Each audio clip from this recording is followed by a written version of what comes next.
기업의 문화라든지 이런 부분들이 기업 환경의 요소가 되겠습니다. 그래서 그런 부분들을 쭉 세부적으로 이렇게 살펴보고 그런 케이스 우리가 이제 사례들이 어떤 게 있는가 이런 거를 보면서 하도록 공부를 하도록 하고 그다음에 이제 기업의 사회적 책임에 대해서 CSR들 Corporate Social Responsibility에 대한 이제 어떤 우리 개념들을 보고 그다음에 윤리경영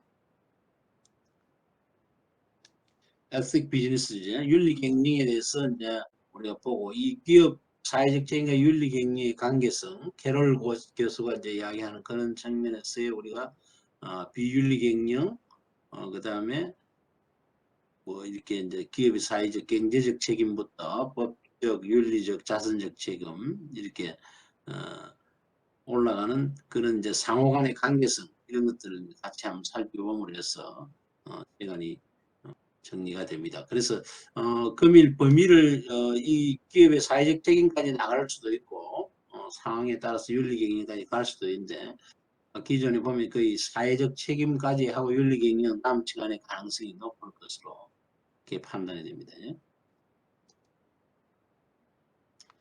자, 이제 우리가 이거는 실질적인 이제 뭐 이 장을 시작하면서 쓰는 거 여러분들이 교재를 통해서 한번 참고로 보시면 되겠고 이게 이제 우리가 SNS 또는 이제 플랫폼 기업들의 이제 상당한 영향력 이런 것들을 이야기를 하고 있는데 그래서 이제 한편으로는 이런 이제 우리가 플랫폼 기업들의 이제 그 사실 기업이잖아요. 이제. 자기들의 그 이익을 위한 활동들을 많이 하게 되는 거죠. 이제. 그래서 최근에 우리 그 여러분들이 플랫폼 기업 우리나라의 그 카카오 같은 경우도 그 여러분들 보도를 통해서 알겠지만은 그 택시 카카오 택시 우리가 이렇게 부를 때 보니까 유료 콜과 무료 콜이 있는데 그 이제 알고리즘에 아마 이게 뭐 정확한 나오지 않지만 알고리즘 조작에 의해서 항상 유료 콜이 잘 잡히도록 그래서 유료 콜이 우선되도록 이런 이제 알고리즘 조작이 있었겠죠 실질적으로 그러니까 그런 실제 현상이 바로 옆에 택시를 두고도 해봐도 유로콜이 훨씬 빨리 잡히는 그런 게 나오죠. 그러니까 플랫폼 기업들이 이제 그 유로콜을 하면서 스스로 이제 돈을 자기들이 챙기니까 어떤 그런 걸 해서 이익을 가져가는 그런 요소인데 이제 그런 게 사실은 어떤 우리가 윤리적으로 보면 상당히 비윤리적이죠. 비양심적이잖아요. 그런 문제들이 이런 이제 플랫폼 기업들이나 이제 SNS 문화에 대해서 우리가 이제 특히 그 이런 IT 문화가 발전하면서 우리가 가져온 그런 요소들을 잘 생각하고 그러니까 이제 편리하고 많은 이런 게 이제 주목을 받고 있는 반면에 또 우리가 고민해야 될 부분도 많다. 그래서 이 부분은 이제 주목받는 부분들을 이야기해 놨으니까 여러분들이 뭐 이거는 참고로 한번 보시면 되겠습니다. 기업 환경의 의의와 분류 방법에 대해서 먼저 알아보도록 하겠습니다. 자, 이 사람이 누구인지 여러분들 이제 알겠죠? 이제? 누굴까 이 사람?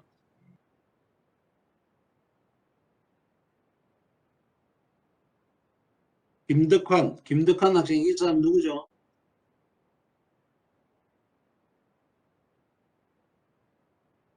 김덕환 안 보고 있나? 김수임 김수임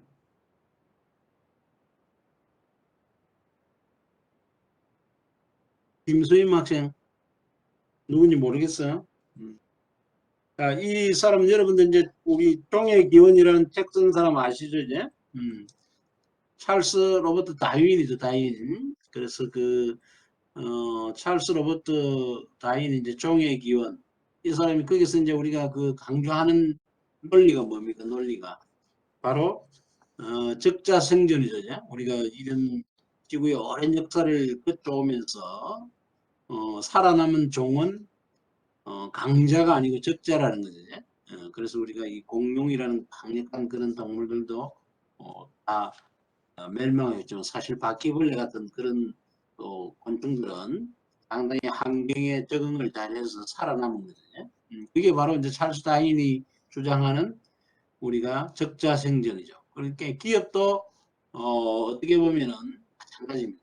현재 우리가 강하다고 해서 우리가 살아남는 게 아니고 어떻게 환경에 가장 잘 맞게 변화하고 빨리 그게 맞게 경영해가는 그런 기업들이 결국에는 살아남는다는 거예요. 그게 적자 생존입니다. 가장 환경에 잘 맞는 그런 종이 살아남아서 결국은 지배를 하게 되는 거죠. 나중에 오랫동안. 그게 우리 찰스 다윈이 말하는 건데 어떻게 보면 기업 경영과 환경의 문제에서 가장 적합한 하나의 그런 문제가 아닌가 생각돼요. 그렇게 보면은 찰스 다윈의 이런 그 논리가 상당히 맞는 그런 부분이 생각합니다.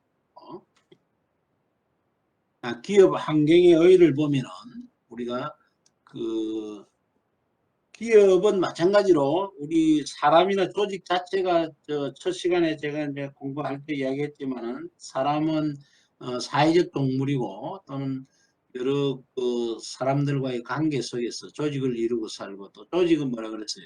우리가 조직 중에서 자본주의 대표적인 게 기업 조직인데 조직은 또 뭐야 여러 가지 영향을 받고 환경과의 관계 속에서 산다.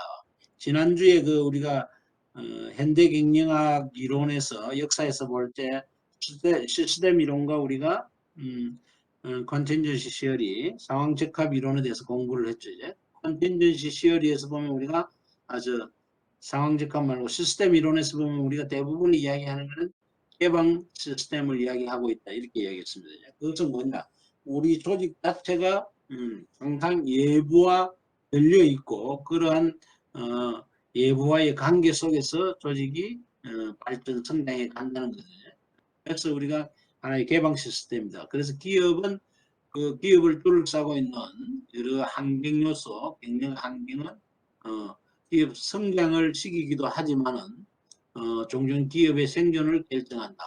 그러니까 우리가 뭐냐 이거는 뭐냐 앞서 다윈이 말했던 적자 생존의 원리가 그대로죠. 기업이 얼마만큼 경영 환경에 대해서 잘 예측하거나 또는 예측하지 못했다면 그 환경에 잘 대응을 하거나 이러면은 기업이 성장해 갈 수 있는데 그에 반해서 우리가 종종 보면은 기업이 환경에 적응하지 못해서 또 환경을 그 변화에 따라가지 못해서 스스로 망하는 그런 걸 볼 수가 있죠.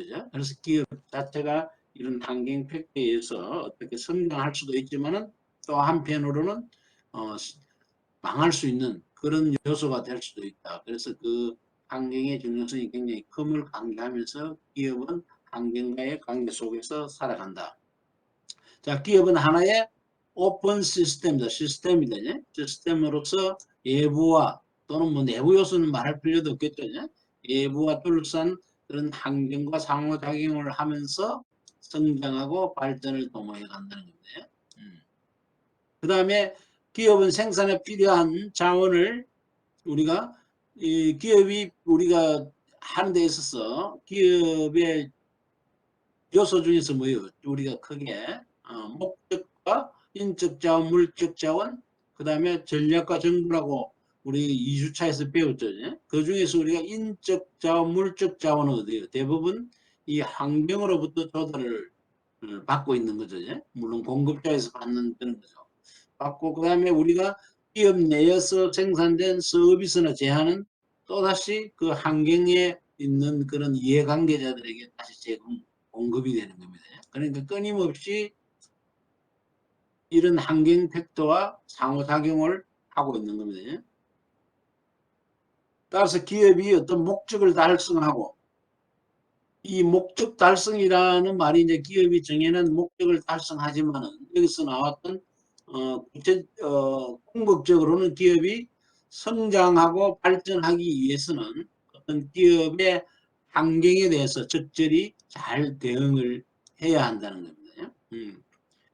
그래서 경영 환경 우리가 이제 경영 환경은 뭐요? 앞서도 이야기했지만 우리가 굉장히 역동적이다. 잘 변할 수 있는 국가의 시대에 살고 있다. 우리가 그러잖아요.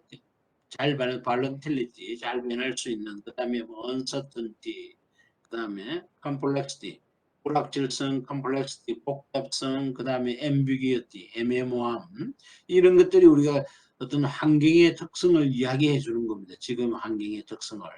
그러면 이런 환경이 굉장히 잘 변하고 우리 애매모호하고 규정하기 어렵다는 거죠. 상당히 그래서 그 자체에 대해서 항상 이런 변동의 가능성이 존재하는 그런 거다. 그래서 우리가 환경은 역동성을 가진다고 이렇게 이야기합니다. 그런 환경의 역동성에 따라서 기업이 얼마만큼 상호작용을 잘 하느냐에 따라서 기업이 성장과 발전을 도모하고 또 목표 달성의 성장과 발전을 도모하는다. 아니면은 여기서 폐망해서 사라지느냐. 여기 결정되는 겁니다. 그래서 실질적으로 우리가 이런 경영 환경의 팩트는 여러 군데서 찾아볼 수 있죠. 대표적으로 우리 국가 같은 경우도 하나의 경영 환경의 팩트가 될 수가 있는 건데요. 국가는 어떤 기업이 운영할 수 있는 경영을 기업 운영을 할 수 있는 그런 기본 틀과 규칙 이런 것들을 이제 규칙이 되는 법이나 제도 이런 것들을 정부가 만드는 거죠. 국가가 만들어주고 또 그걸 통해서 우리가 공정한 룰에 의해서 경영을 할 수 있게끔 게임을 할 수 있게끔 하는 그런 제재와 감시 감독 이런 걸 또 국가가 하는 거죠. 그것도 국가도 하나의 기업의 환경적 요소이고 케이스가 될 수 있습니다. 또 이제 대표적으로 우리가 볼 수 있는 게 소비자죠. 그 다음에 이제 소비자들 같은 경우도 우리가 여러분들 교재에 나와 있듯이 세이크색인가 하는 그런 경우도 이제 우리가 이게 사실은 그 1호점이 우리가 생기면서 했던 행사가 실질적으로는 뭐예요? 우리가 이게 봉사를 위해서 그런 행사를 했는데 세이크색이죠. 세이크색. 뉴욕 메디슨 스퀘어 공원에서 이제 이래 행사성으로 이걸 했는데 기존에 우리가 이제 여기서 미국에서 이제 주로 먹는 햄버거나 이런 음식들이 정크푸드라 그러거든요. 그런데 이게 이제 소고기나 이런 걸 좀 좋지 않는 이런 재료를 가지고 식재료를 가지고 만드는 그런 요소로 많이 이제 인식이 되어 있었는데 실질적으로 이 행사를 하면서 세이크색 같은 경우는 굉장히 이걸 이제 그러한 관념을 깰 수 있게끔 좋은 식재료를 가지고 이제 소비자들을 요구에 정확히 부응을 하게 되는 거죠. 그렇게 되면서 굉장히 이게 이제 인기를 끌고 해가지고 이게 이제 여러 이제 체인점이 생겨나게 되는 그런 겁니다. 그런 요소들이 이제 하나의 우리 소비자들이 얼마만큼 반응을 해서 또 소비자들의 기호에 맞게 이렇게 경영을 하느냐는 게 또 소비자가 하나의 중요한 환경적 팩트가 될 수 있는 거죠. 또 특히 요즘 같은 경우는 이제 우리가 대형마트 중심에서 편의점으로 이렇게 소비의 구조가 많이 바뀌어가는 것도 사실은 우리 인구 구조의 변화, 1인 가구의 이제 어떤 증가죠. 그러면서 간편식, 그러니까 홈밀 리플레이스먼트, HRM이죠. 그런 간편식이 매년 증가하다 보니까 그런 데 대해서 우리가 적응하기 위해서 이런 소비하는 그런 상업 구매 대형마트에서 편의점 중심으로 이런 변화도 소비자들의 성향에 따라서 되는 거죠. 그리고 이제 이거 꼭 소비자에 따라서 기업이 가는 게 아니고 또 우리 김치 산업 같은 경우는 기업이 환경의 변화를 스스로 이렇게 유도하는 경우도 있어요. 김치 산업 같은 경우는 우리가 장기적으로 사실은 우리 역사적으로 보면 김치를 집에서 이렇게 소금에 절여서 담궈 먹는 게 우리 역사였는데 그러한 것들을 지금은 이제 많은 가정들에서 김치 같은 걸 우리가 구매해서 먹는 경우가 많잖아요. 그런 게 기업들이 계속적인 홍보 활동과 꼭 그러한 어떤 김치에 대한 기존에 가지고 있는 관념을 깨기 위해서 많이 노력을 했죠. 그러면서 김치에 대한 소비가 굉장히 늘어나게 되는 거죠. 그래서 우리가 기존에 가정에서 꼭 만들어 먹어야 된다는 개념에서 할비에서 구매를 하게 되는 건데 이런 경우는 이제 기업이 환경을 우리가 긍정적으로 자기 친화적으로 바꾸어 나가는 그런 형태가 되는 겁니다. 그래서 이러한 요소들을 볼 때 우리가 경영자가 이제 환경에서 어떠한 통찰력과 판단력을 가지느냐 이런 게 굉장히 중요하겠죠. 특히 지금은 이제 IT 문화에 대해서 앞서 설명을 했지만은 SNS의 활용이 굉장히 커지잖아요. 커지니까 요즘에 이렇게 뭐 배민이나 뭐 이렇게 여러분들이 이제 많이 배달 음식도 많이 발전하고 또 이제 우리가 이 코로나 19 영향으로 인해서 이것도 하나의 우리가 이 경영 환경이 될 수가 있는 거죠. 그러면서 사실 배달 업계가 굉장히 이렇게 발전하면서 굉장히 시장이 커지게 되는 거죠. 커지게 되면서 거기서 이제 또 우리 이 하게 되는 게 바로 이 SNS 이런 문화에 이제 SNS를 활용하는 그런 문화가 굉장히 성장하게 되거든요. 그러한 요소들이 다 어떻게 보면 이제 그런 SNS 요소들은 극기술적 환경 임팩트에 들어가겠죠. 근데 끊임없이 기업에 그러니까 하루하루 이런 주변의 변화들이 늘 영향을 미치는 거예요. 그래서 경영 환경은 항상 역동성이 있다 그러는 거고 기업은 그러한 것들을 우리가 잘 예측하고 미리 대응하면 가장 유리하겠죠. 그렇지만 그렇지 못할 경우에는 우리 기업이 그런 환경 변화에 적응을 해야 되죠. 빨리 적응하고 대응을 해야 됩니다. 그래야만 생존하고 살아남을 수 있는 그런 기업이 될 수 있는 거죠. 자, 다음은 이제 우리 SNS 서비스 이용률 변화로 여러분 교재에 나온 거거든요. 이 변화 추세를 보면 이제 많이 우리 SNS를 쓰는 경우가 이제 뭐 트윗, 페이스북 그런데 이제 최근에 뭐 저 인스타그램 이런 게 이제 많이 또 증가하고 있죠. 그래서 이런 요소들이 보면은 싸이월드, 카카오 스토리 해서 이렇게 쭉 보면은 이런 SNS 이용률 변화가 굉장히 이제 나오면서 이게 이제 편리해지고 점점 이제 어떤 부분이 이런 걸 이제 차지하느냐에 따라서 그 또 회사들은 굉장한 그 부의 수익을 가져오는 그런 부분들입니다. 그래서 실질적으로 사회의 중요한 한 부분이 되어버렸죠. 그러니까 기업 환경의 분류는 우리가 크게 보면은 기업 환경을 갖다 우리가 간접 환경과 직접 환경으로 나눌 수 있다. 앞서 설명을 제가 간단하게 했지만 그러니까 간접 환경이라는 건 기업이라는 이런 조직의 바운더리에서 직접적으로 영향을 미치는 게 아니고 굉장히 거시적이고 간접적으로 결국은 어떤 영향은 미치게 되지만은 기업이 직접적으로 바로 그 기업에 해당되는 영향은 아니다. 그런 게 있고 그 다음에 이 간접 환경은 당연히 예부 환경이 되겠죠. 그 다음에 조직의 내부에 있는 환경이냐 또는 예부에 있는 환경이냐에 따라서 직접 예부 환경과 내부 환경으로 나눠집니다. 그래서 간접 환경은 대부분이 예부 환경에 들어가는 거고 직접 환경 안에는 앞서 설명을 했지만은 예부 환경 요소로서는 우리가 밖에 있는 소비자나 경쟁자, 그 다음에 공급자, 그 다음에 금융기관, 지역사회, 정부 이런 섹터들은 다 예부 환경이 되죠. 조직의 밖에 있는 겁니다. 그다음에 내부 환경은 뭐예요? 조직 안에 있어요.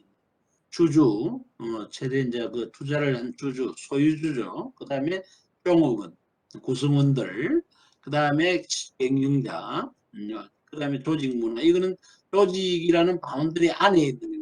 그래서 내부 환경이 됩니다.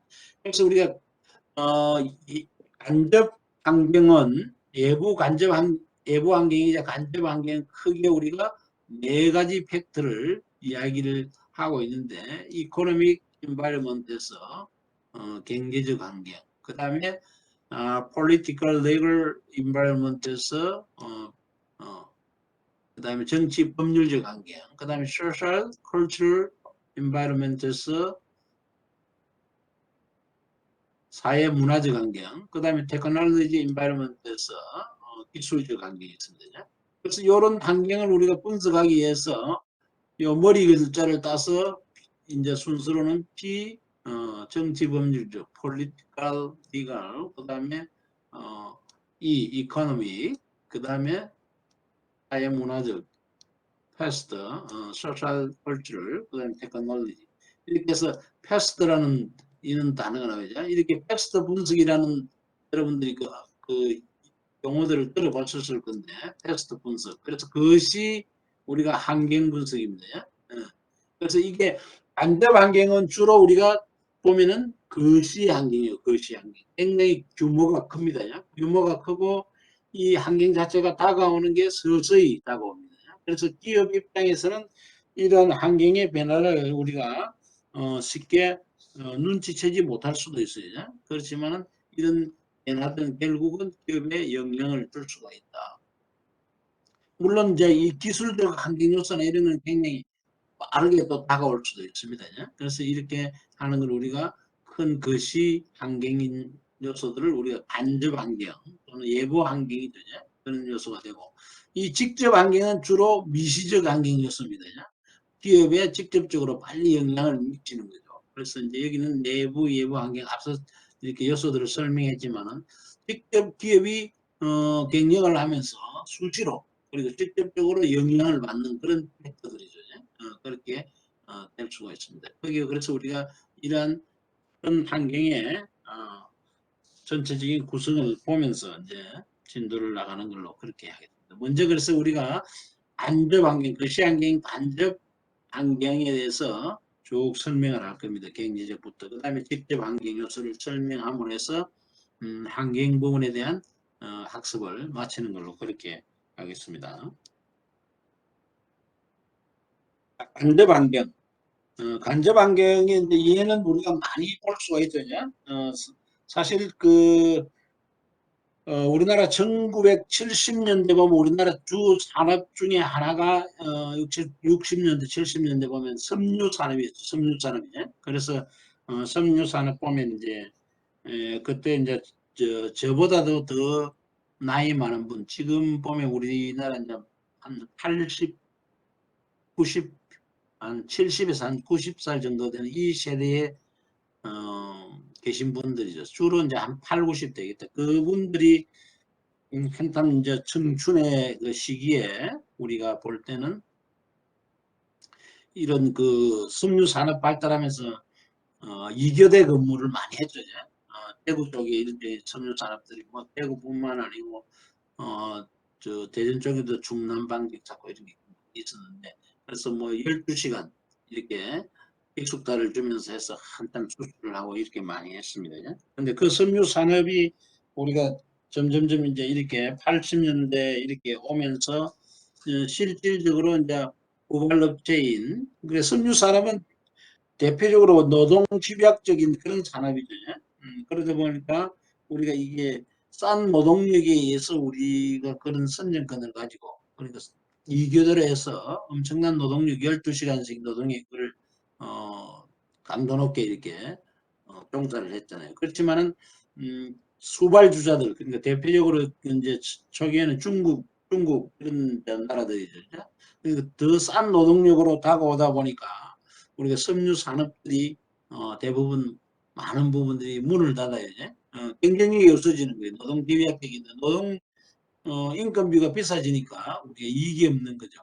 근데 이제 이러한 환경의 변화죠. 더 싼 노동력, 이게 이제 다국제가 되면서 기업이 세계 글로벌화 되면서 점점 싼 노동력의 그런 침투를 이렇게 미리 예측하지 못했다면은 그게 이제 경쟁에서 몰락하게 되죠. 많은 그래서 섬유 산업 기업들이 사라졌죠. 그렇지만 그 중에서도 우리가 그러한 걸 좀 예측하고 잘 대응을 했던 기업들, 그러니까 섬유의 소재를 변화를 줘서 고부가 같이 섬유 산업 쪽으로 이렇게 올라간 사람들이 있어요. 그런 기업들은 우리가 지금 말하는 아웃도어 이런 뭐 소재라든지 여러 가지 소재도 지금 개발되고 있잖아요. 그런 업체들은 살아남아서 섬유 산업에 계속 이렇게 역할을 하고 있습니다. 하고 있고, 또 일본 같은 경우도 우리가 보면은 일본은 사실 가전제품이라는, 우리가 그 전자제품에 대해서 굉장한 그 자존심을 가지고 어떤 그런 게 있었잖아요. 세계를 지배하는 그런 일이 있었는데, 소니 같은 경우 2014년 2월에 이제 TV 사업부 구조조정을 해서 스피나웃 합니다. 분사를 했습니다. 떼어내는 거죠. 그리고 2016년에 도시바 같은 경우도 TV나 전자레인지 또는 드림 세탁기 이런 걸 백색 가전 사업이라 그러는데 이런 걸 중국 메이드에 매각을 해요. 이러한 요소들을 볼 때 이제 마찬가지로 우리가 일부 전자산업에서 이 디지털 시대로의 변화를 인지하지 못했고 그러한 변화를 빨리 예측해서 수용하지 못했기 때문에 그런 경쟁에서 이렇게 밀려나게 되는 겁니다. 그다음 대표적으로 이제 우리 그 스타벅스 같은 케이스도 마찬가지입니다. 스타벅스가 이제 베트남에 진출한 게 2013년에 진출했는데 2019년에 이제 베트남에서 매출액이 약 37억 원에 불과했고 그래서 2020년 12월에 매장 수도 67개입니다. 자, 우리나라와 비교했을 때 베트남이 우리나라보다 인구도 많고 훨씬 그 면적도 넓고 크죠. 그렇지만 지금 스타벅스 매장이나 이런 걸 그다음에 이익을 비교했을 때 엄청난 차이가 있죠. 또 물론 뭐 거기에 이제 내부적으로 보면 우리가 문화적인 차이 또 국민의 어떤 그런 생활 패턴 인식하는 그런 어떤 여러 가지 요소 이런 게 다 차이가 있겠죠. 그래서 베트남에서 왜 스타벅스가 이렇게 고전하고 있냐면 베트남은 사실 커피의 역사가 굉장히 길잖아요. 그리고 세계 2의 커피 수출국이 100년이 넘었다 그러죠. 그런 나라에서 주로 이제 이 커피를 마시는데 베트남은 좀 커피 맛이 강하고 쓴맛과 신맛과 이런 신맛이 강한 커피를 주로 많이 선호를 하는데 스타벅스 같은 경우는 전 세계적으로 스타벅스 그 맛의 일관성을 굉장히 중요시 하잖아요. 그러면서 본사에서 제공되는 커피를 사용하게 하다 보니까 이런 이제 베트남 사람들이 스타벅스 커피를 선호하는 것보다 오히려 스타벅스 매장에 갔을 때는 다른 음료를 찾는 그런 현상이 나타나고 우리나라처럼 이렇게 호황을 누릴 수 없는 그런 경우가 되는 거죠. 또 특히 이게 좀 하나의 이제 사견으로는 또 우리나라 사람들은 좀 뭐랄까 의시된달까요? 좀 남명이 있어 보이는 걸 좋아하는 그런 사람들이 굉장히 많은 것 같아요. 그러다 보니까 우리가 지금 우리나라에 이제 BMW나 벤츠, 메르세데스 벤츠 이런 고급 차들이 굉장히 또 그보다 더한 고급 차들도 많지만 그런 차들이 굉장히 많이 팔리는 나라고 우리나라고 또 그다음에 유명 제품 있잖아요. 여러분들이 아는 구찌 뭐 파라 뭐야 이거 뭐그 굿에서 그다음에 또 그 브라다하고 여러 가지 그 샤넬 사고 이렇게 고가의 제품 이런 것들도 우리나라에서 잘 팔려요. 잘 팔리고 우리나라에서는 잘 할인 행사 이런 걸 잘 안 해요. 잘 팔리기 때문에. 그다음에 이제 스타벅스 문제도 마찬가지고. 그러니까 우리는 우리나라 사람들은 그런 걸 좀 있어 보인다니까 이런 걸 좀 고가를 선호하는 그런 경향이 굉장히 강한 것 같아요. 그러다 보니까 스타벅스 같은 경우도 한국 시장이 굉장히 좋은 노른자 시장이 되는 거죠.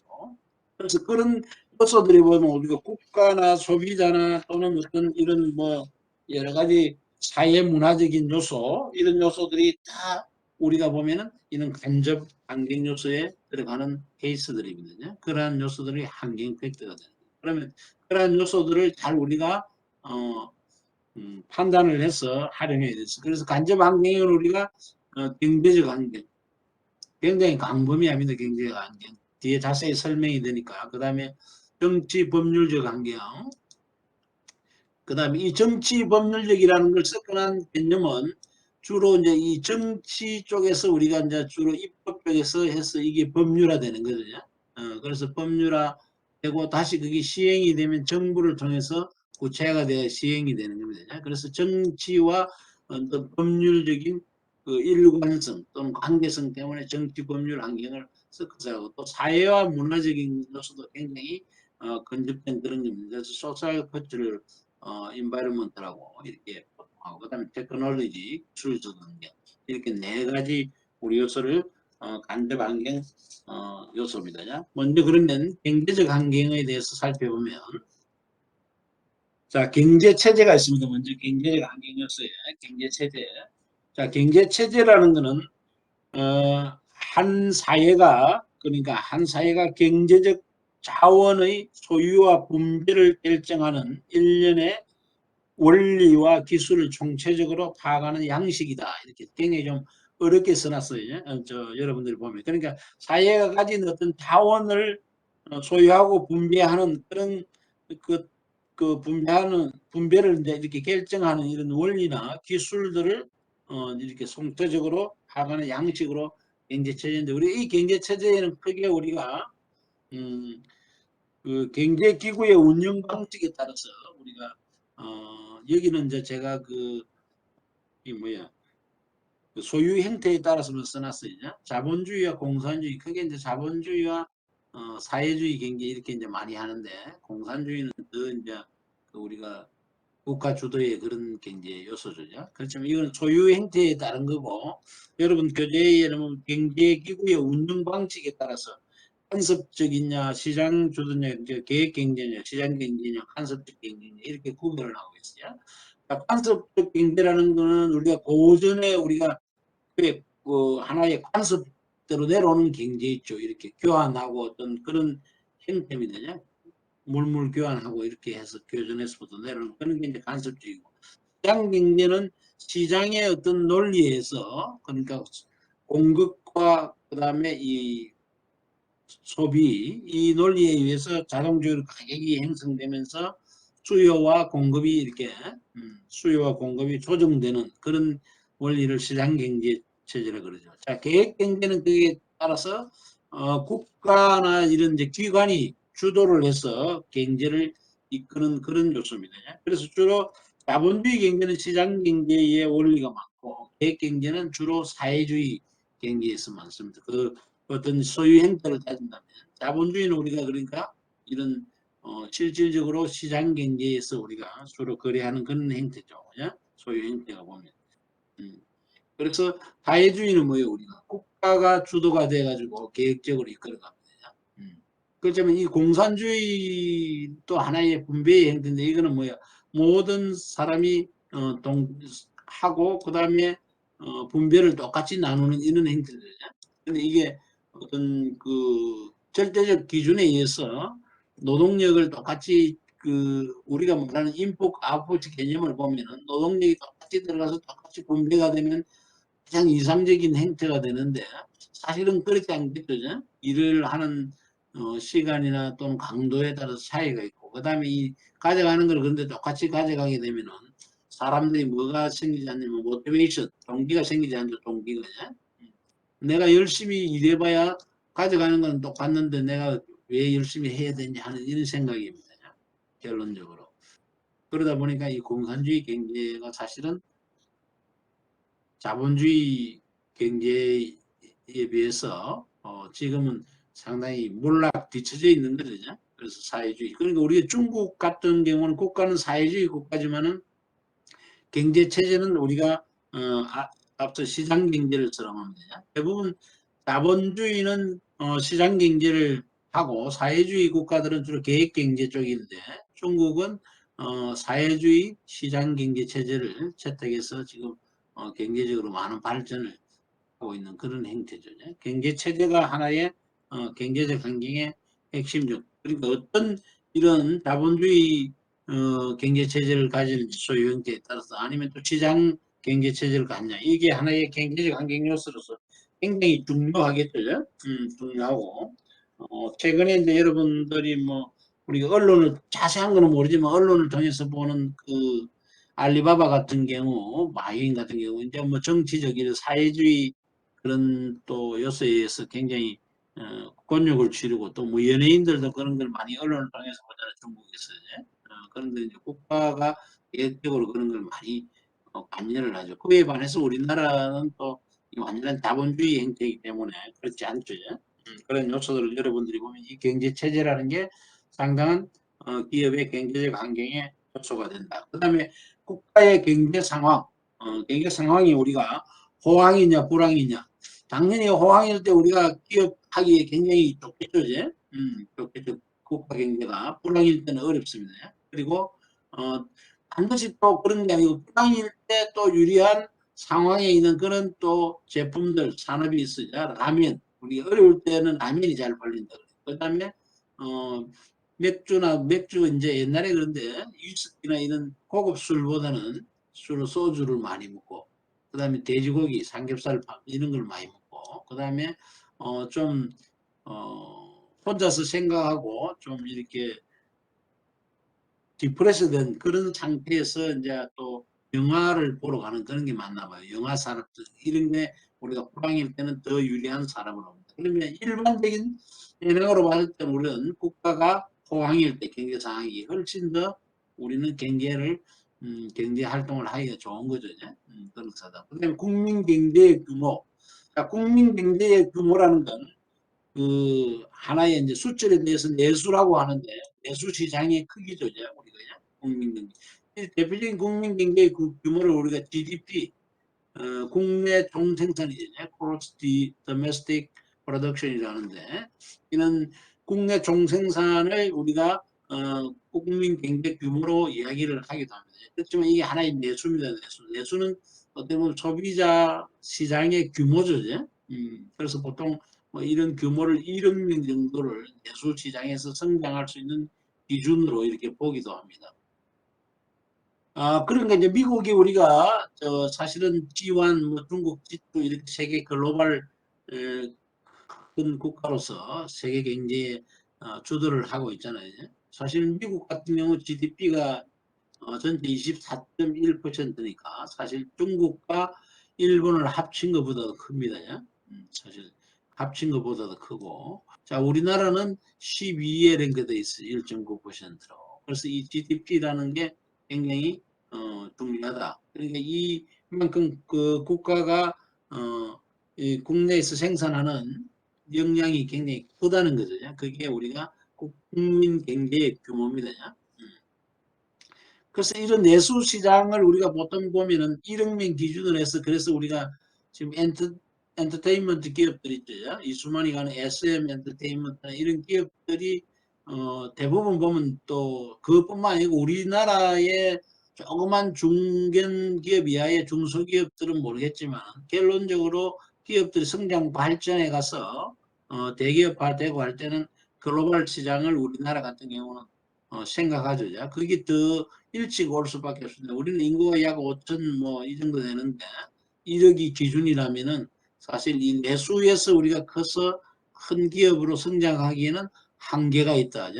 그래서 글로벌로 나갈 수밖에 없다. 그에 반해서 미국이나 중국 또는 뭐 일본도 마찬가지지만 인도 이런 데는 내수 시장 자체가 굉장히 크잖아요. 그렇기 때문에 기업이 그 내수 시장 내에서만 잘 이렇게 성장해서 나아가도 나중에 큰 어떤 기업으로 가는 이런 하나의 기반을 마련할 수가 있죠. 그러다 보니까 대부분의 그런 어떤 중국의 우리 큰 기업들이 보면 내수에서 탄탄하게 따져서 글로벌로 이렇게 나오는 경우가 굉장히 많습니다. 그래서 우리나라는 좀 그런 데는 불리하다. 또 그다음에 경제 규모가 작아서 유리할 수도 있는데 이런 이제 앞서 불황 때 유리한 상황처럼 예외적인 규모입니다. 이런 경우는 규모가 아주 작으면은 이런 큰 기업들이 여기를 이제 먹겠다고 들어오지 않는 거죠. 파이 자체가 너무 작으니까. 그럴 때는 우리가 작은 데서 경쟁을 회피해서 성장을 할 수가 있는 거죠. 이런 걸 우리가 뭐 하나의 틈새 시장이라고 그러잖아. 틈새 시장. 그러니까 큰 기업들이 들어오지 않는 조그만 데서 탄탄하게 기초를 다지는 그런 거죠. 그런 현상도 있다. 그래서 국민 경제의 규모도 상당히 기업 운영에 경제적 환경에서 영향을 미친다. 그다음에 산업의 구조. 산업이 이제 뭐 어떤 2차 뭐 산업의 그 제조업 중심인가 아니면 3차에 물론 이제 큰 흐름은 서비스 쪽으로 3차 쪽으로 가겠지만은 특히 뭐 외국의 조그만 섬나라나 이런 데 보면은 대부분 거기는 관광 산업이죠. 3차 서비스 산업이 주를 이루는 그런 나라들도 많이 있어요. 그러니까 산업의 구조가 어떻느냐에 따라서 그 기업들이 어떤 쪽으로 나가야 되는지 그런 것들도 영향을 미치게 됩니다. 그다음에 정부의 경제 운영 계획, 그다음에 뭐 여당의 어떤 정책, 정부의 정책 이런 거죠. 이런 것들은 우리가 최소 우리가 뭐 우리가 지금 그러니까 이 공부하면서 이렇게 우리가 뭐 금기해야 될 이런 요소들이 강해도 뭐 종교적 문제나 성적인 문제, 그 다음에 또 정치적 문제 이런 건 가능한 배제를 많이 해야 돼. 근데 사실 이 경영학 이게 살아있는 우리가 실천 학문이기 때문에 이런 뭐 정치 팩트가 하나의 경제의 환경이 되기, 경영의 환경이 되기 때문에 또 이야기를 전혀 안 할 수는 없는 그런 부분입니다. 그래서 정부의 경제 운영 계획이라는 게 상당히 중요하잖아요. 우리가 지금 현재 문재인 정부에 들어와서 이런 에너지 정책 같은 거 보면 우리가 친환경 탄소를 없애고 이런 쪽으로 가면서 우리가 실질적으로 원전의 위험을 그거해서 원전 산업을 이렇게 줄이고 그 다음에 탄소 연료를 쓰지 않는 태양광이나 이런 쪽으로 해서 갔는데 상당한 그런 정부 정책이 됨으로 해서 우리나라 원전 산업이 굉장히 침체가 되어버리죠. 그리고 여러분들 그 동년배 되는 학생들도 원자력 공학 쪽이나 이런 쪽으로 뭐 아예 그 지원자가 없을 정도로 바뀌어 버리잖아요. 그러니까 이게 정부의 경제 운영 계획 정책 이게 상당한 영향을 미칠 수가 있습니다. 그러니까 정부에서 어떤 뭐 정책을 쓰느냐에 따라서 뭐 사실 부동산도 마찬가지겠죠. 이게 부동산 하는 기업들은 이런 데는 굉장히 영향이 될 수가 있는 거죠. 그런 그다음에 재정 및 금융 정책 이거는 뭐 말할 필요도 없이 중요한 요소입니다. 우리가 기업을 하는데 보면 기업이 왜냐하면 자기 자본으로 이렇게 기업이 다 운영을 한다면 큰 문제가 없어요. 그렇지만은 사실은 기업 자체에 우리가 운영하는 자기 자본과 타인 자본이 있다 했잖아요. 우리가 조그맣게 운영할 때는 자기 자본으로 되지만은 결과적으로 기업이 자기 자본만으로 성장해 갈 수는 없습니다. 그래서 타인 자본을 우리가 쓰는데 타인 자본을 사용한다는 것은 바로 이 재정이나 금융 정책에 굉장히 영향을 받죠. 그래서 금리, 금리가 오름으로 따라 해서 기업은 그 금융을 통해서 차용했던 이런 돈들의 엄청난 그 이자를 지불해야 되는 이런 거죠. 그 다음에 환율, 수출할 때 굉장히 영향을 미치죠. 수출입할 때. 그 다음에 물가, 이런 요소들이 다 이런 어떤 재정, 금융 정책의 팩트들입니다. 이런 요소들이. 지금 이제 어제 뭐 8년 만에 한전에서도 그 전기요금 이렇게 올리잖아요. 전기요금 자체만 올려서 우리 가정에서 뭐 4인 가족 기준으로 월 1,050원인가 더 내는 걸로 이렇게 나오던데 그런데 이제 그게 뭐, 이 가정에만 이렇게 1,050원이 해당되는 게 아니고, 기업이나 모든 뭐, 이렇게, 상업이나 이런 데 다 들어가는 게 전기가 이제 다 가격이 오르는 거예요. 그러면 가게 입장에서는 이 전기세 한 달에 1,050원 더 주는 거는 큰 그거는 아니지만은, 다른 공장, 창업 이런 데 다 오르면 뭐예요? 결론적으로 이 물가가 오르게 되는 거죠, 이제. 그 사람들이 투자하는 어떤 경비가 올라가니까 당연히 물건 값을 올리겠죠. 그럼 물가가 이제 오르게 되면 물가가 오르면 또다시 가격에 또 영향을 미치는 겁니다. 그래서 이제 생활이 어렵다는 게 이제 궁극적으로 이 전기요금의 직접적인 팩트와 또는 간접적으로 이 결론적으로 물가를 동반 상승시키는 그런 요소로 올 수 있기 때문에 그러니까 이러한 정책들 하나하나가 엄청난 겁니다. 엄청난 거고 사실은 기존의 이런 한전의 그런 요금 인상이나 이런 거는 정부가 굉장히 억제를 시켜왔죠. 정책을 쓴 겁니다. 그런 요소들이 이런 팩터들 우리가 경제 체제, 경제 상황, 규모, 산업의 구조, 정부 정책, 그다음에 금융 재정 정책 이런 요소들이 다 경제적 환경 요소로서 기업에 엄청난 영향을 미치게 되는 거죠. 이러한 주요 경제 지표 요소들은 엄청나게 많습니다. 그래서 우리가 기업 경영을 할 때 이러한 지표들을 가지고 그다음에 그런 걸 어떤 지표를 자기 경영에 활용할 것인가를 잘 생각해서 써야 됩니다. 자, 국민 소득에도 우리가 국민 총생산 gross national 그 production이죠. nation production. 그러니까 이런 걸 할 건지 국내 domestic 국내 쪽으로 할 건지 그다음에 국민 총소득 인컴 쪽으로 할 건지 그다음에 경제 성장률 저축률 이런 것들이 모든 국민 소득에서 관련된 지표로서 우리가 활용하고 또는 고려해야 되는 요소들입니다. 그다음에 실물 경제에서는 생산과 출하, 산업의 생산이 얼마인지 출하, 그다음에 제조, 대조업의 평균 가동률, 그다음에 뭐 투자하는 데는 건설 수주액, 기계 수주액 이런 것들이고 소비에는 또 도소매 판매, 내수용 소비 추락 이런 그 요소들은 우리 공공 그 기관들을 통해서 이러한 또는 통계청이나 한국은행 이런 데를 통해서 이런 지표들이 엄청나게 생성이 되죠. 그런 것들을 잘 확인하고 또는 이런 걸 보면서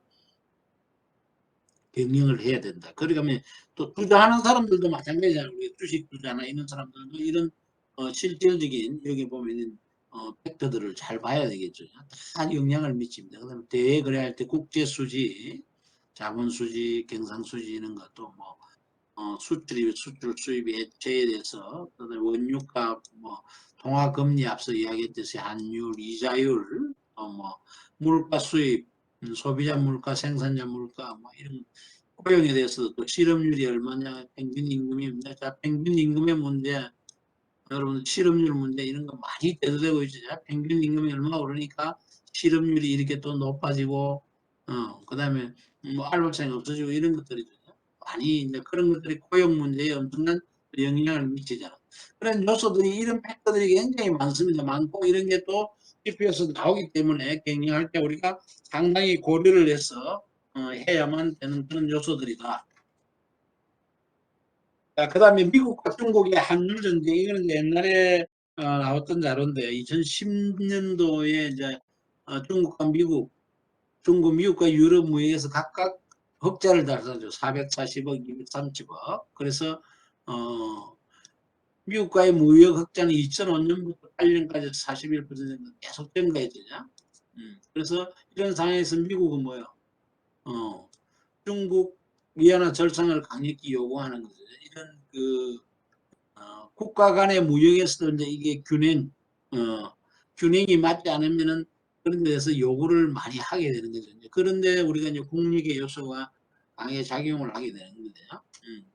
이제 이런 평가 절상을 하지만 속도가 늦다 해서 이런 이제 미국이 그에 대한 보복성으로 이제 관세 법안을 통과시키고 이런 게 돼서 이제 국가 간의 이제 어떤 이런 전쟁이 이제 그 경제적인 하나의 보이지 않는 전쟁이 발생하는 그런 요소를 이야기하고 있는 겁니다. 지금은 이제 우리가 물론 글로벌 경제 경영 이런 걸 이야기를 하면서도 사실은 보호주의, 보호주의 국가 중심의 어떤 이런 보호주의 경영이 많이 운영이 되고 있죠. 그래서 미국 같은 경우도 이런 실업률이 굉장히 증가하다 보니까 대부분 자기 나라에 와서 공장을 짓고 거기서 뭐야 이렇게 실업 이런 걸 줄이기 위해서 고용을 창출해내기 위해서 그렇게 자기 나라에서 공장을 지으면 어떤 관세나 이런 것들을 굉장히 면해주고 이제 상당한 혜택을 주는 그런 게 많습니다. 그런데 이제 보호주의 무역이나 이런 것들도 하나의 그런 요소들이 다 포함이 되는 거죠. 그런 요소들을 포함해서 자국에 유리한 그런 쪽으로 실질적으로 글로벌해지면 나라의 경제가 어려우면은 그 보호주의 무역이라는 게 암암리에 많이 이렇게 이루어질 수밖에 없겠죠. 자, 다음은 이제 정치적 법률력 한계입니다. political legal environment인데, 자, 여기서 보면은 이제 우리가 정치적 성향, 이거는 이제 주로 뭐예요? 이게 이쪽에 해당되는 거는 우리가 어디에 해당된다? 정당과 주로 정당과 국회에 해당되겠죠. 국회. 여기 국회에 해당되는 겁니다. 그래서 정치적 성향, 여당의 그러니까 다수당의 우리가 정치적 성향이 어떻느냐에 따라서 뭐 예를 들면 옛날부터 미국도 이제 공화당, 민주당, 우리나라도 보면 이제 이렇게 지금 국민의힘과 민주당이 있지만 여기 이제 마찬가지로 여기도 이제 하나의 공화 민주 어떤 시스템, 미국과 영국 같으면 공화당과 보수당, 보수당과 뭐 노동당 이렇게 되잖아요. 이런 요소들이 보면 이제 대부분 반드시 그런 건 아니지만 물론 다 그 국가의 발전과 사회 발전을 위해서 하지만 어디에 정책적인 그 기준을 어디에 두느냐에 따라서 좀 달라지겠죠. 주로 우리가 미국의 입장에서 보면 주로 공화당 쪽은 기업의 이제 저 기업을 더 좀 뭐랄까 활성화시키는 측면에서 기업의 세금의 감면이라든지 기업 활동을 하기 좋게 해줘서 결론적으로 이제 또 거기서 고용이 창출되고 이런 쪽으로 가면서 또 산업이 활성화되면 법인세나 이런 게 많이 또 들어오고 이런 쪽으로 이제 한다면 민주당은 주로 이제 서민이나 또는 노동자 입장에서 어떤 그런 안정과 고용의 안전성과 또는 뭐 복지 이런 것들을 어떻게 잘 이끌어갈 건가 하는 그런 쪽으로 이제 주로 가는 거죠. 그게 반드시 그런 건 아닙니다. 결론적으로 뭐 어떤 관점에서 접근하지만 다 국민과 이런 기업이 다 같이 발전해가는 그런 거죠. 그래서 이제 이게 정치 법률적 환경으로 우리가 하는 것은 여기서 말했듯이 여당이나 이런 정치적 성향, 정책 방향 이런 것들이 구체화된 게 뭐요? 그러면 결론적으로 그걸 입법화하잖아, 입법화냐? 그래서 우리가 이제 최근에 우리나라에서도 정치적 논점으로 해서 막 입법할 때 보면 반대하고 하도 막 하고 하잖아요. 공수처 만들 때도 그랬고 또는 막 이런 요소들이 막 그 대립을 하면서 생겨나잖아요. 이게 정치적 그 다수당 가지고 있는 성향에 따라서 이게 법률화가 되고요. 그런 게 기업 관련해서도 마찬가지 법률들입니다. 그런 법률들이 생겨서 시행은 정부에서 되는 겁니다. 정부냐. 그래서 이 정부가 이게 이제 이거는 어떻게 간접적으로 어떤 요소지만은 직접 정부는 영향을 미치는 직접 환경 쪽으로 다가오게 되는 거죠. 간접 환경에서죠. 그 정치적 법률적 환경은 사실은 간접 환경인데 이 정부가 시행을 하고 정부가 감시 감독을 하면 직접 환경으로 다가오는 겁니다. 자, 법률적 환경에 우리가 대표적인 거는 법적으로 해놓은 게 상법이나 공정거래법, 노동법, 효과점규제법 이런 것이 있습니다. 자, 이런 법이라는 거는 우리가 그래서 꼭 정부가 법을 만드는 거는 기업을 규제하고 이렇게 억누르기 위한 건 아닙니다. 양면성을 가지고 있어요. 기업이 공정한 경쟁을 안 하고 그러한 룰을 어기고 자기들의 사리 사욕만 채우고 이럴 때는 우리가 이런 기업 활동에 대한 규제를 강조하게 되는 거죠. 강조하게 되는 거고 그 다음에 공정하고 자유로운 경쟁 질서에서 벗어났을 때 그걸 못하게 함으로써 이런 질서를 확립하는 데 일조하는 이런 요소가 있습니다. 그래서 두 가지 양면성을 가지고 법률적 환경은 존재를 한다. 이 뭐 공정거래법 같은 경우도 그렇죠. 우리가 공정하게 경쟁을 하는 기업들에는 전혀 문제될 필요가 없지만은 그렇지 않는 기업들은 제재가 되는 거고 독과점 같은 경우도 이게 우리가 시장의 논리에서 운영이 되면 관계없는데 소수의 어떤 업체들이 카르텔 그러니까 담합을 해서 우리가 이 시장의 원리를 깨뜨리는 거죠. 높은 가격에 서비스는 낮고 막 이런 요소들이 그럴 때 이제 이런 걸 규제를 우리가 하는 거죠.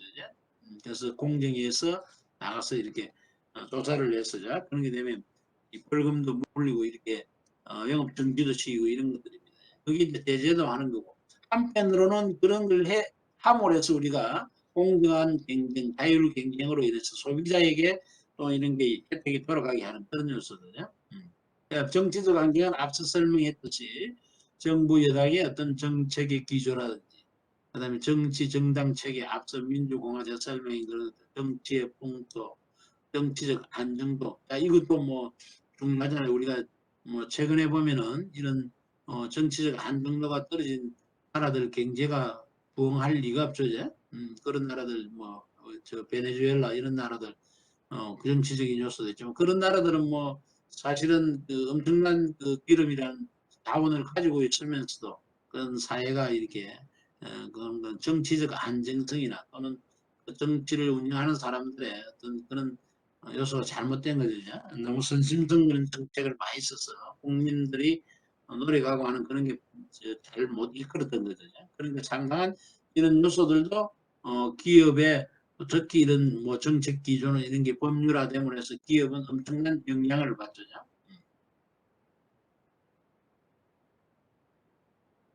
법률 제정에는 사실은 시간이 소요가 되죠. 우리가 이제 그래서 보면 늘 이제 뒷북친다는 이런 말도 많이 하잖아요. 그래서 그건 뭐냐면 법률로 해서 가려 그러면 이 시간이 그러니까 그런 범죄자들이 우리가 보면 IT 문화가 발전하면서 생겨나는 이런 범죄들 요소들이 대부분 우리가 법으로 해서 우리가 규제하고 어떤 걸 하려 그러면 시간이 걸려버리는 거예요.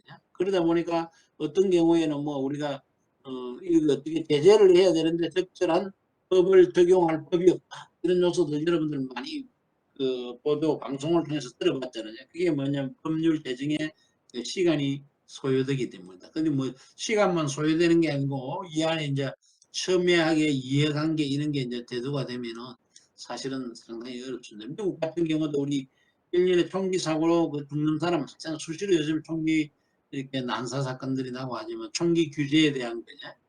또 이 정치 안에서의 어떤 이 총기 회사들의 로비 이런 것들 그 로비 자체가 뭐 이게 어떻게 보면 나쁘게만 우리가 로비하면 좀 나쁘게 인식이 되지만 그렇지만은 않은 거죠. 정당하게 이제 정치 자금법에 의한 법률을 어기지 않고 그런 걸 이제 이렇게 활용해서 로비를 근거해서 자기들이 자라나기 위해서 그런 요소들입니다. 그런데 이런 대중에는 여러 팩터들이 있겠죠. 그런 요소들에서 시간이 소요되고 우리가 시부적절한 상황들이 일어나게 된다는 겁니다. 예를 들면 법률적인 이제 팩트로서 우리 자동차 에어백 사례 같은 경우 우리나라 같은 거는 자동차 안전 기준의 하나의 에어백이라는 게 보조 장치로 이렇게 들어가 있습니다. 보조 장치로 들어가 있는데 그 다음에 그 미국 같은 경우는 뭐예요? 운전석과 조수석에 의무적으로 이게 법률적으로 이렇게 이걸 하게 되어 있습니다. 그러다 보니까 그런 법률적 적용이 다르다 보니까 배상 자체가 달라져요. 우리나라는 그래서 사고가 났을 때 에어백에 어떤 문제가 있는 걸 소비자, 운전자가 이걸 검증을 해야 돼요. 법률적으로. 그렇지만 미국 같은 데는 그렇지 않죠. 미국 같은 데는 당연히 그 다음 대사가 있는데 이제 법에 이제 우리가 쓰는 게 이제 기준이 달라서 그래요. 이제 이 폭스바겐을 설명하면 폭스바겐 우리가 배기가스 조작 파문 사례도 있죠. 이제 미국 같은 데는 대부분 리콜이 아니고 이게 저 교환과 뭐 위로금도 또 5,000달러 이렇게 제공을 했고 우리나라에서 그 폭스바겐 배기가스 조작 사례는 크게 이렇게 어, 그 뭐랄까 이게 제재를 많이 크게 받지 않았죠. 사실은요. 이런 요소들입니다.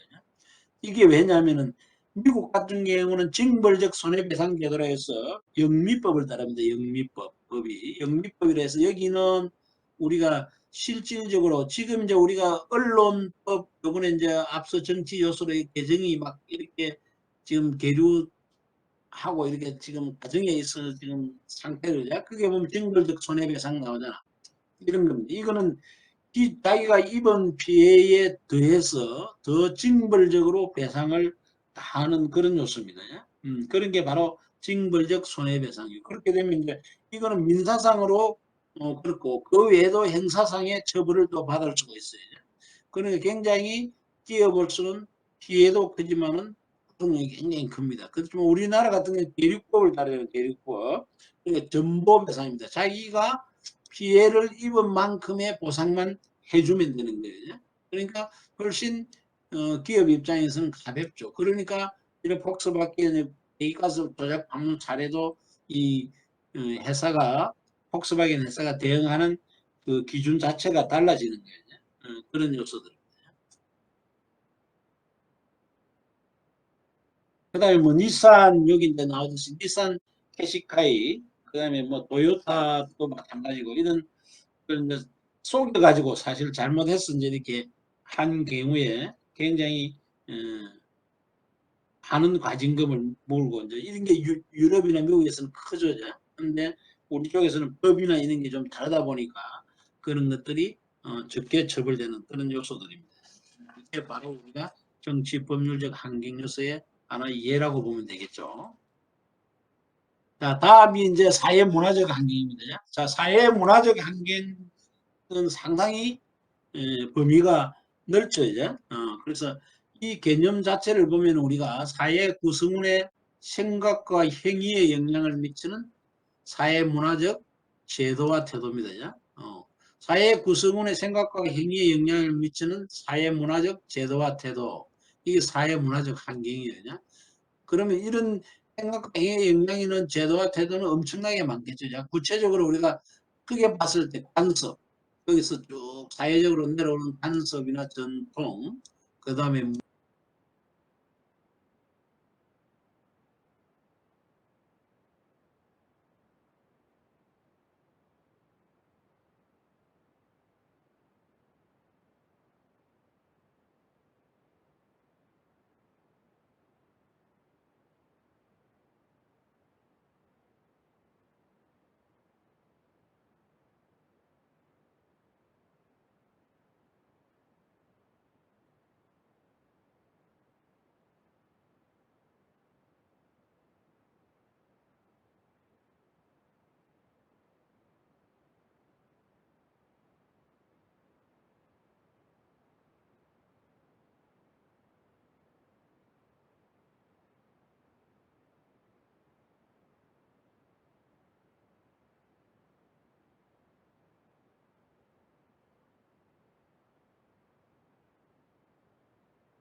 하나의 어떤 지역 중심으로 문화권도 보면 우리가 보면 이 아시아 문화권, 뭐 아랍 문화권, 유럽 문화권 이렇게 나누듯이 이렇게 이제 국지적으로 나뉘는 성격이 강하다는 겁니다.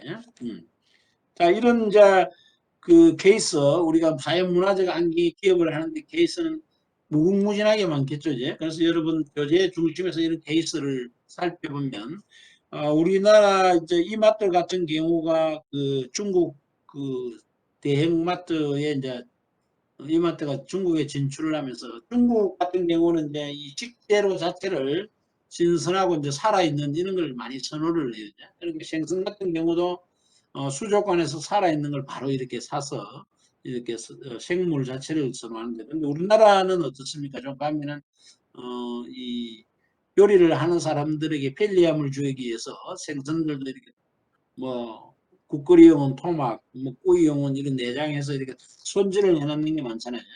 그래서 우리나라처럼 고객들에게 요리를 하는데 편하게 하기 위해서 이제 그런 식으로 접근을 했는데 중국의 문화와는 맞지 않았던 거죠. 그런 케이스들. 그다음에 프라이팬 같은 경우도 우리나라는 26cm의 일반적인 프라이팬을 우리 측면에서 일반적이겠죠. 그걸 쓰지만 자, 중국은 어떻습니까? 중국에는 주로 남자들이 요리를 많이 해요. 하고 중국에는 주로 기름에 튀기는 음식이 많습니다. 그러다 보니까 프라이팬도 약 28cm로 좀 크고 그 다음에 깊이도 있어야 돼. 좀 묵묵하게. 여러분들 중국 음식 할 때 보면 자꾸 깊이가 있잖아요. 기름에 튀기고. 그래서 힘도 많이 들고 그런 겁니다. 그런 쪽을 선호하는. 자, 일본 같은 데는 주로 이제 우리나라가 약 28cm죠. 지름이. 중국이 30이 30. 일본 같은 경우 26cm. 일본이 26, 인도도 26.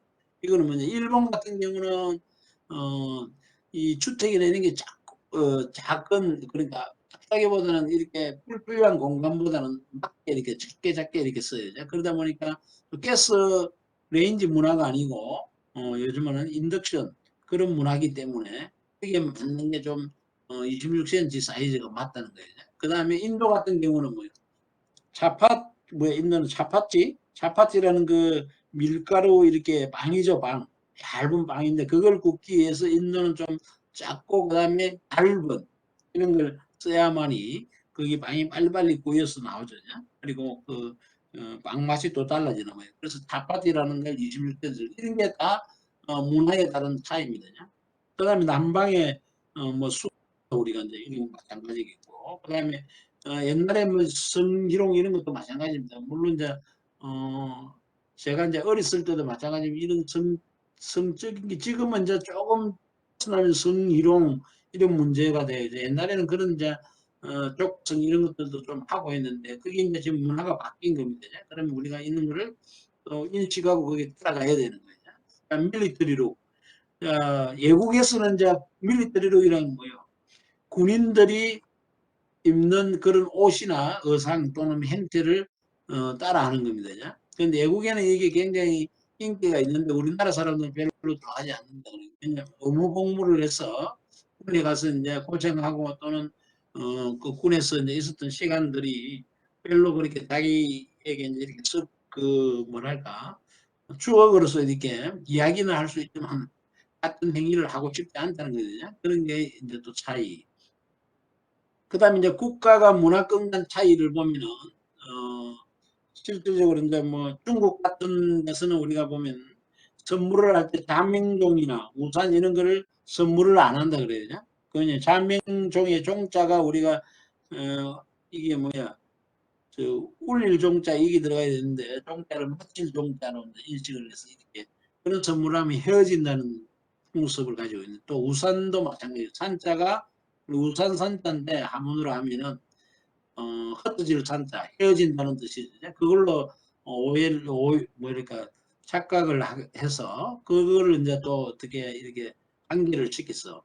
그런 선물을 하면 서로 헤어진다 이런 이제 속성이 있어가지고 선물을 안 한다는 겁니다. 그런 게 이제 뭐 국가 문화권의 차이죠. 또 이슬람 문화권에서는 이제 이건 덴마크 옛날에 언론에서 나온 거 있죠. 마호메트 저분이 이렇게 폭탄 불 붙이는 거에서 한때 상당한 그 국가적인 이런 문화권 간의 상당한 그 반감을 가졌던 그런 거예요. 그래서 이제 이슬람 문화권에서 이거는 굉장히 그 자기들이 이제 그가 신께가 한 그 마음에 대한 모독이라는 그런 걸로 해서 굉장한 그 불만을 덴마크 언론사에 대해서 제기를 했어요. 그렇지만은 기독교 문화권에서는 이 자체 언론에 그런 걸 하는 게 어떤 그 문제가 되지 않는다는 거죠. 이런 문화권의 서로 인식의 차이가 좀 많고 지금 이제 또 그다음에 우리 인구 동작대 이런 특성을 보면 고령층이 많아지잖아요. 지금 이제 우리 고령층 기준을 뭐 70세로 이렇게 올린다 그랬는데 아직 모르겠는데 65세 이상의 우리가 인구의 그 65세 인구가 뭐 25% 30%를 넘는다 그러나 사이에 사실 그러면 우리가 고령 사회라는 거거든요. 그래서 실질적으로 우리가 62세 인구의 뭐 20% 이상이네. 그게 65세 이상 인구로 되면 고령화 사회라 그런단 말이에요. 그래서 이런 인구들이 증가하는 데 따라서 우리가 실버 산업, 나이 많은 사람들을 중심으로 하는 그런 게 또 생겨난다. 그 때문에 예식업체, 이거는 뭐예요? 우리나라도 마찬가지죠. 이제 맞벌이 할 수밖에 없습니다. 사회적 구조가 일본, 미국, 뭐 유럽 할 수 없이 다들 그렇게 하잖아. 그래 안 하면 혼자서 버리서는 살아가기 어려운 그런 세상이 된 거예요. 그러다 보니까 맞벌이 또는 결혼 안 해도 요즘에는 혼자서 사는 사람들 많잖아요. 혼족 이런 사람들이 있다 보니까 외식 산업, 간편식 산업 이런 게 또 증가하는 겁니다.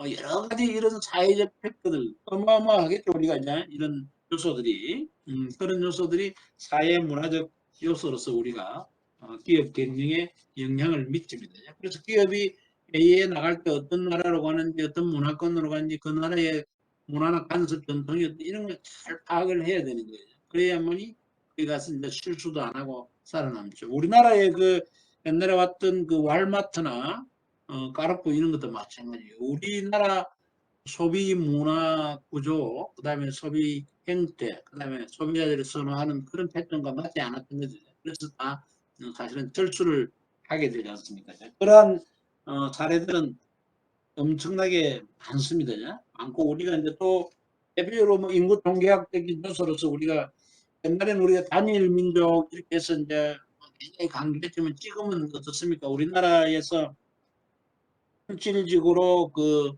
약 10% 정도가 다문화 가정입니다. 그러면 단일 민족이나 이런 개념은 이제 없어지는 거고 심지어 이건 이제 조건데 옛날에는 우리가 이제 그 꼬마들 간에 이렇게 다문화 그 출신 이제 이런 친구들을 이렇게 뭐랄까 좀 왕따식인달까 그런 좀 놀리고 이런 게 있었잖아요. 근데 지금 시골에 가면은 오히려 다문화 학생들이 더 많고 순수한 이렇게 한국인 결혼해서 난 그런 사람이 더 작대요. 반대로 이제 반대 현상이 나타난다는 거예요. 다문화 이런 출신의 우리 애들이 그렇지 않는 애들을 이제 반대로 왕따시고 이런 현상이 나타나는 걸로 이제 이렇게 다르다는 거예요. 그러니까 그런 것들도 이제 우리가 이런 사회적 현상의 변화입니 되냐 그런 요소들을 봐서 우리 그런 문화적인 팩터들도 우리가 잘 생각을 해야 돼요. 그런 요소들은 엄청나게 많습니다. 변화하고 그런 요소들을 우리가 사회 문화적 환경의 요소입니다. 기업을 경영할 다 고려를 해야 되는 그런 요소들이겠죠. 자, 이거는 이제 앞서 이야기했던 우리 후라이팬 이게 이제 인도 겁니다. 요거는 일본의 그 인덕션이죠. 인덕션이 조그마하다 보니까 그게 맞는 26cm의 후라이팬이 맞다는 거고 밑에는 차파티라는 요리를 하고 있는 모습이죠. 그래서 이게 후라이팬이 얇아야 되고 거기에 맞춰서 또 돼야 된다는 거죠. 그런 이제 문화적인 요소. 1인 가구의 비중의 증가. 엄청나게 증가하죠. 이 경우도 이제 여러분 교재에 보면은 우리가 1인 가구의 증가도 우리가 보면은 옛날에 약 2030년인데 2007년 조사할 당시에 2030년이 되면은 약 23.7%의 1인 가구가 이룰 것이다. 이렇게 예측을 해서 전망을. 근데 지금 2030년에는 2019년인데 벌써 30.2%입니다. 엄청난 우리가 전망이나 예측을 뛰어넘어서 1인 가구가 증가하고 있는 거죠. 그 다음에 또 이 고령화 인구도 굉장히 증가하고 있습니다. 이런 요소들이 다 문화적 그런 팩트가 되는 겁니다. 이거는 이제 외국인과의 혼인 비중 약 10%를 차지하는 거죠.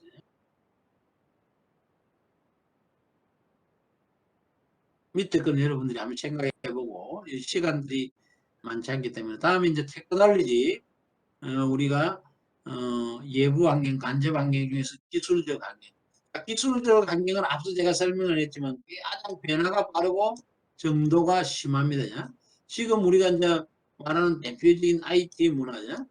IT 문화 또는 이 IT 기술의 발달 이게 엄청난 변화를 가져오죠. 그래서 여기서 IoT, 사물 인터넷, 그다음에 AI, 그다음에 또 요즘에는 로봇, 로봇 또 드론, 드론, 로봇, 물론 엄청납니다. 빅데이터에 대한 그런 기술, 이런 IT를 통해서 엄청난 이런 변화들, 기술의 변화들이 일어나게 되는 거죠. 공장도 우리가 스마트 팩토리, SF 이런 쪽으로 전부 IoT나 이런 기술들이 지금 들어가고 있는 거죠. 그런 요소입니다. 그래서 이런 기술의 변화라는 건 빠른 거예요. 그 변화가 심한 거고. 그래서 여러분들이 경제나 경영학 관련 이런 많은 책들이 나오잖아요. 대부분 읽어보면 뭐라고 나와요?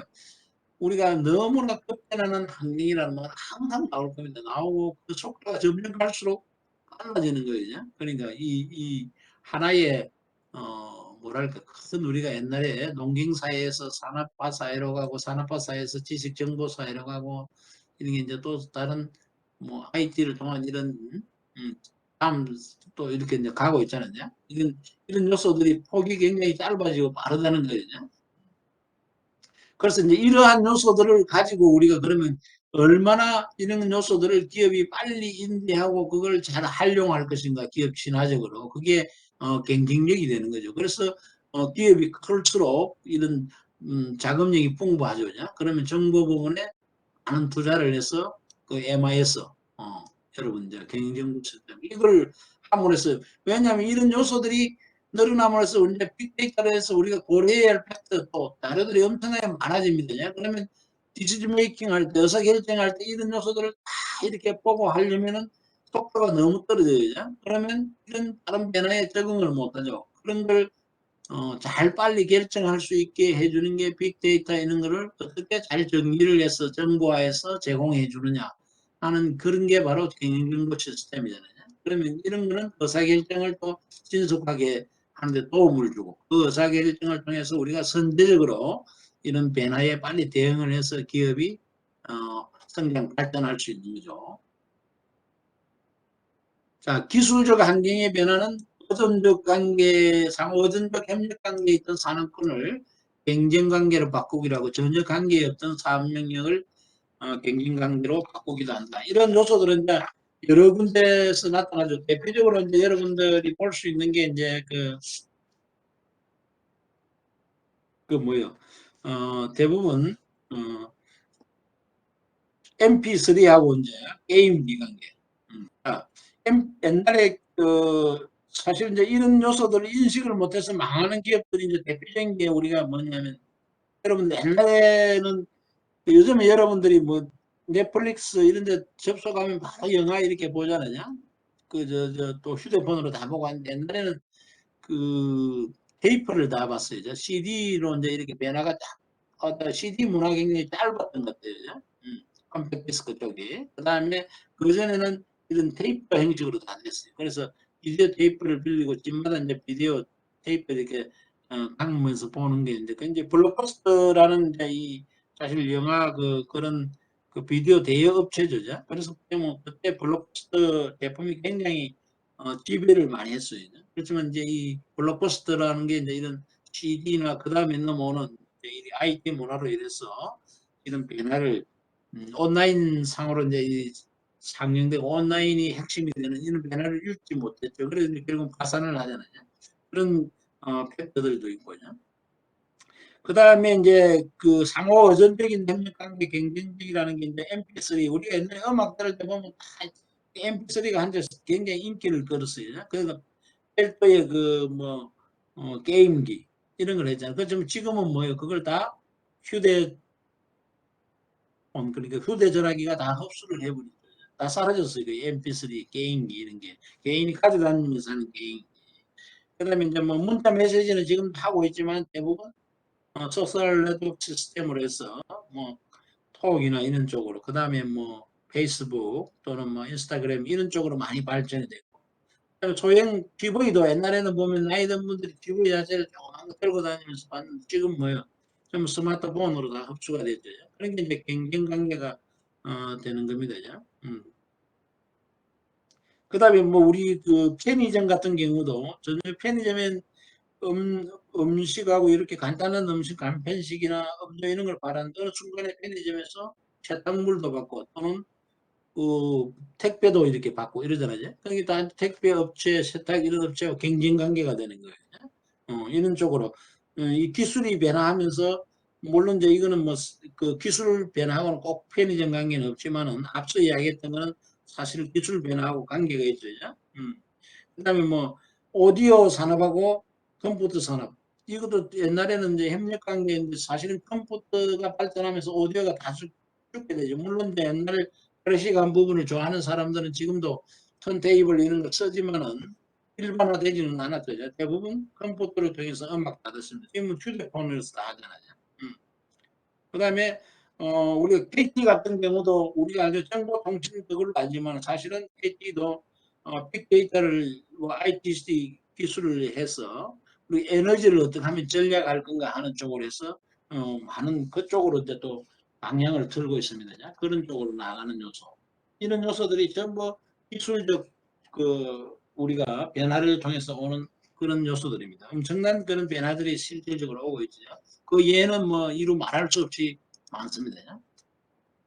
자, 이게 이제 우리가 뭐야 이게 대부분 기술적 환경으로 해서 이 영화 관련해서 지금 보고 있는 그런 게 넷플릭스 하고 있는 게 대부분 이제 이런 게 있다는 거 여러분들이 보시면 되고 가입자들이 그다음에 이제 요거는 뭐야 스마트폰 모바일 앱 사용 시스템이거든요. 인터넷 포털부터 해서 SNS 거의 뭐 전 분야에 이제 진출을 하고 있는 그런 요소고 이 우리가 이제 여기 보면 이 우리 이제 전에 뭐 입양 아들 우리나라 그 연세대에 이제 들어오고 안젤리나 졸리 우리나라도 왔었죠. 안젤리나 졸리 같은 경우도 이제 뭐냐면 DTC 기술 변화에 영향을 받은 거죠. 사실은요. DCT가 뭐예요? 다이렉트 투 컨슈머를 해가지고 유전자 검사해 주는 겁니다. 직접 유전자 그 분석 업체에서 유전자 검사해 주다 보니까 그 안젤리나 졸리 같은 경우도 유전자 검사에서 자기 이제 가족력에 있어가지고 저 유방암에 걸릴 확률이 약 87%, 난소암이 50%죠. 그래서 유방 이것도 이제 그 절제를 했고 난소 제거도 받았습니다. 이런 것들이 다 옛날에는 우리가 상상도 못할 일이죠. 그렇지만 기술 발전에 따라서 이런 것들을 다 이제 이미 보기 때문에 이런 현상이 일어나는 거고, 또 그다음에 우리 전기차 관련해서도 지금 전기차 관련해서도 테슬라가 출발했지만은 그게 의해서 우리가 뭐 구글이나 애플 이런 데서도 진출을 하고 있는 거죠. 이런 것들이 이제 미래에 엄청나게 기술로 인해서 펼쳐질 현상들입니다. 배터리 기술 이런 것들, 기술 변화가 앞으로 가져올 엄청난 변화들을 예견하고 있는 요소들이죠. 자, 지금까지 우리가 네 가지의 간접 환경, 그래서 경제적, 그 다음에 정치적, 법적, 사회적, 문화적, 그 다음에 기술적, 이 네 가지 환경 요소를 살펴봤습니다. 그게 이제 간접 환경이고 외부 환경에 해당되는 요소들이죠. 다음은 우리가 혹시 그 간접 환경에 대해서 질문 있는 사람 있나요? 질문?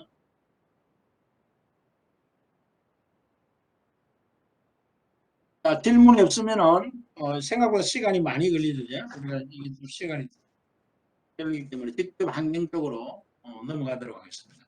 시간이 걸리면 조금 환경 사회적 책임부터 다음 시간에 할 수도 있겠어요. 이제. 일단은 이런 환경 팩터를 정확히 여러분들이 좀 알아야 되기 때문에 이 요소들을 설명하는